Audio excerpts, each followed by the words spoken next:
One chance, one life, one take. Little room for mistake.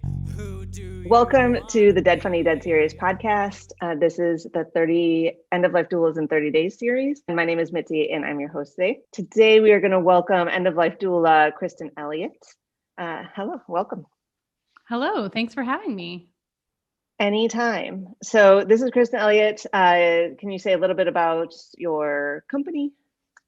Yeah, thank you. I am Compassionate Presence, End of Life Care. I also have, I offer end of life programs for the living. So I'm working with both the dying and the living kind of in the same fashion to help reduce fear, to guide people closer to their hearts and souls in order to have a more fulfilled life. And you can find me at kristenelliott.co. All of my programs, including the end of life side and the for life side, are all in the same place there. So, let's just dive right in to your why. Why did you start doing this work? Yeah, thank you. That's a great question. You know, I assume that my story, and you can tell me otherwise because you've interviewed so many people now, is pretty common amongst folks who are end of life doulas and make that choice. And that is that I went through two pretty horrific familial deaths. My step parents, who had been in my life since I was 4 years old, so conceivably right from the start, both died within close time proximity of each other. And one was sudden and unexpected in a different state that was unfamiliar to me and the rest of my family. And the other was long, drawn out, and close at home. And in both instances, I just felt totally unprepared to navigate their deaths, both by the way that we as a culture view and sit with or don't death, and also the way that the hospital systems and the hospice systems were equally as unprepared to help guide me through caring for my loved ones who were dying, as well as the rest of the folks around the deaths. And so I thought there has to be a better way to do this. And then I got introduced to this not new role of the end of life doula, and immediately went and took a couple trainings because I felt the zing inside that said, oh, this work is for me. I want to help change our culture's view of death. I want to have conversations about death, and there's a lot of talk in this business about finding comfort with death. Well, I'm not sure that that's actually the path that I want to take people down, because as humans, we're the only species that are wired to understand that eventually we're going to die. And so to find comfort with that might be a little counter to our makeup, but we can certainly come to a more peaceful place with it. And that is my hope for people and what I hope to bring people. Bringing up the part where it's more complicated than just being comfortable with it. And I like the idea that you weren't prepared, right? And so there's a little bit of, you can be a little bit more comfortable with it by being a little bit more prepared, but it's not as all or nothing thinking, Right. as like, oh, we'll just get super comfortable with it and everything will be fine. It's a little bit more complicated. Yeah. But a little education goes a long way. And gosh, if I had just had 3 or 4 little chunks of knowledge, my nervous system could have been in a more calm place, which could have helped facilitate that for my dying loved ones and those around me. And so I think, just even the little bits of progress that we make around having conversations around death, being a little bit more educated about what happens to the body as we die, can go a long way to bringing us closer to that level of comfort. You started saying that you took some trainings. What trainings? Which ones were super beneficial? If you want to share which ones weren't, you can do that or not.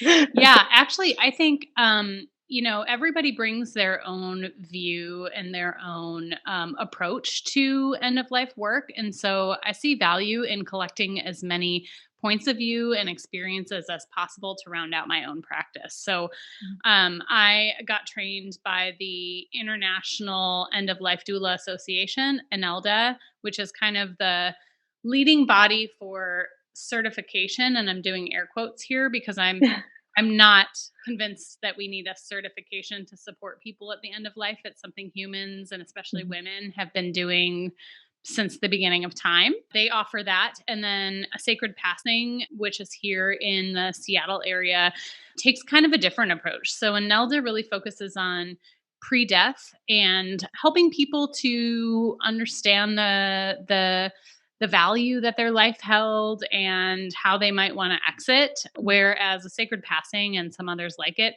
really focus on kind of the non-conscious moments of death, creating a space that is supportive for all the senses, and then post-death care as well. And post-death care, having more of a relationship with the body post-death, doing some ritual and ceremony, and then disposition after death are also things that I'm really passionate about, because it can really help with healing when we have kind of a hands-on approach post-death, which isn't something really that is supported, by our society right now here in the US. Well, and I think that's, again, you're going back to the education, right? Even educating people that it's possible and then moving that forward. That's right. So looking at, you've done some trainings. I just want to clarify, are you certified through EOLD?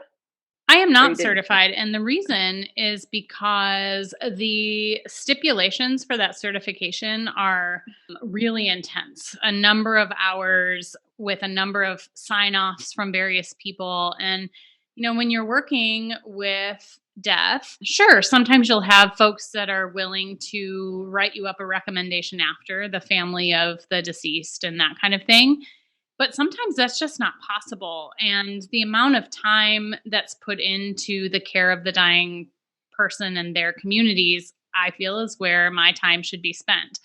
So chasing after a certification so someone can tell me that I'm qualified to be doing the work isn't something that's important to me or that I feel is necessary. But a lot of folks do. And I understand that, from a client perspective, you want to understand the person that's coming into your home to provide support to your loved one or yourself. And that certification can go a long way to do that. But I think a one-on-one conversation and getting to know people is just as valuable. So spending my time on the care versus the certification is what I've chosen. In general, I think this last year has even made that a little bit more on the table for so many reasons. And I'd love to continue that conversation in further podcasts, because I do think, so we are recording this in April of 2021. We're coming out of the year of a quarantine and being separated from people at the end of their life on many levels, a lot of the volunteers for hospice and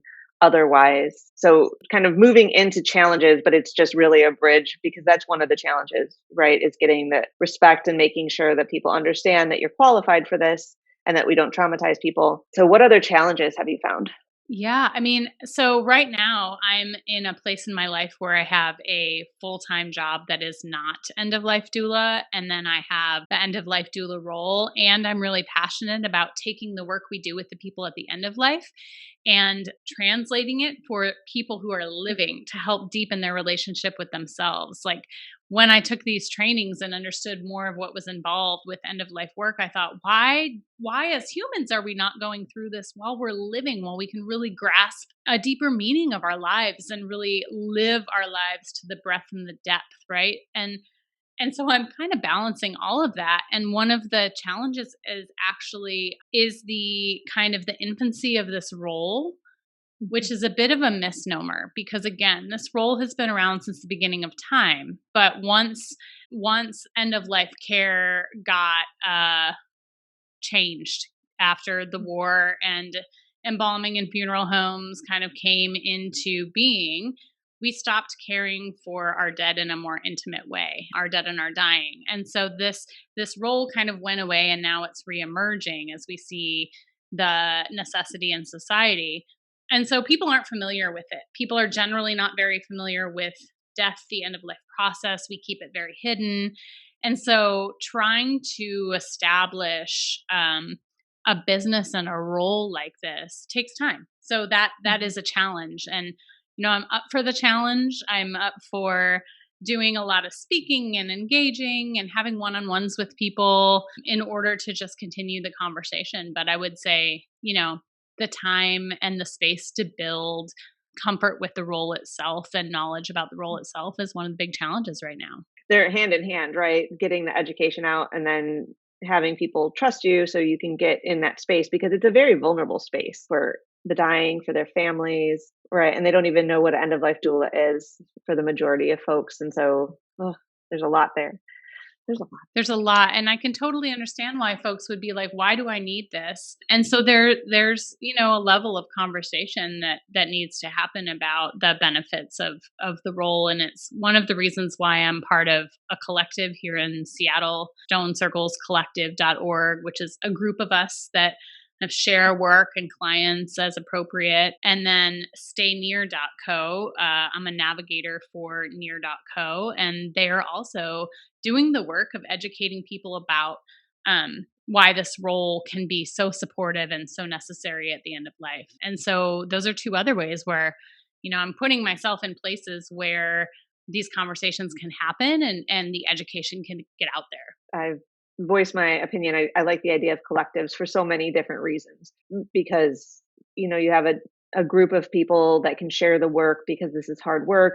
The people that are hiring you can choose between people that they really connect with, because it's just like finding a therapist or finding the right doctor, right? You want to connect with the person, but that is also, you can educate more people if you're part of a collective and branch out a little bit more. Yeah, we love the idea in our collective about just offering a variety of people. I'm not going to be everybody's flavor.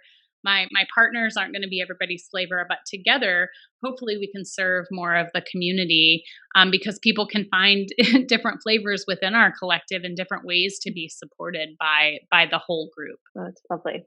And Stone Circles Collective has monthly events that I saw on the website. So that's always a piece too, right? It's something that people can connect to and start learning and being a part of that community. Yeah, that's right. Thank you for mentioning that. We offer free or by donation, if you're called, monthly events on various topics. So for instance, at the end of April, just to give a flavor, we are welcoming Brian Flowers from the Moles Farewell Tributes, which is here in Washington, and it's a green burial site. I've been to the Moles, and it is just an incredible experience to hear the story of how that was created and Brian's own story with getting involved. And so that's just, one idea of the free offerings that we do monthly that anyone can join. Excellent. Yeah, it's definitely a piece where people can start touching what you do a little bit closer. So what hopes do you have for end-of-life doulas, just for the career in general and your own business looking a little bit forward? It's interesting because we are coming out of 2020. So also, what does that mean? Oh gosh. At the highest level, my hope is that through this role, we can foster a little bit more community care. We've gotten so used to in this society taking care of ourselves or our immediate families, and we've really, over decades and millennia, walked away from, kind of a community approach to care for all the transitions of life. And it's my hope that this is one way we can bring that community care back to, one transition of life, and hopefully it'll cascade elsewhere. And for myself, I'm hoping that the awareness of this role grows, that people understand how end of life doulas can be kind of that solid, grounded, objective third party that's there to support without the often emotional ties and baggage that comes with family and friends and people that are close, and offer support in kind of a different way. And so my website and any doula that is on this podcast, I'm sure their websites as well, list out all the ways that doulas can support. So I encourage people to just get curious about it and go see why this role, might be something important to take advantage of when it's time. I love that. I think you're just hitting the nail on the head right there. With people should go and just kind of investigate on what's available, and they're going to find something on these websites that is like, oh, it does sound like that. It would be helpful and healing. All right, Kristen, thank you so much for being here. Can you just remind everyone where they can find you one more time?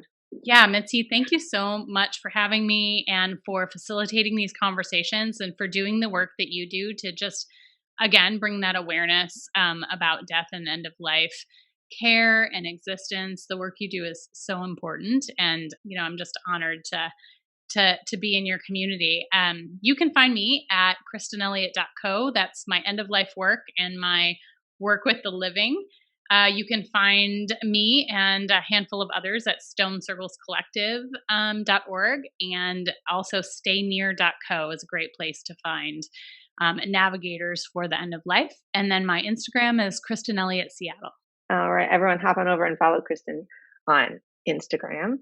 I do. Again, just a huge thank you for being here and sharing why and how you became an end-of-life doula. All your information will be in the show notes below, Kristen. So lovely listeners, you can find her there. If you're enjoying this series, it would just mean the world if you subscribed or gave a review or liked it or shared it or did something. It tells us that this is important information and that we should continue doing it. If you can do that, and then once you've done one of those or all of those, if you're just so inclined, hop on over to Instagram and TikTok. Follow us there. That way we can get to know you and answer your questions just right in the moment. And that should be super fun. That is everything for today. And we will see you all in the next episode.